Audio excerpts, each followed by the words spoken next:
How to use coupon codes on Temu. So hello guys and welcome back to today's video. So first things first that you're going to do is of course select a product that you're going to check out. For example, we have this item over here. We're going to add this to our cart. There we go. Just very quick.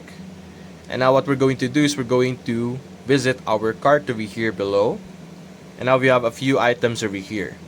What you're going to do is you're going to click on checkout. And over here, this is where you will be able to see different information such as your payment method.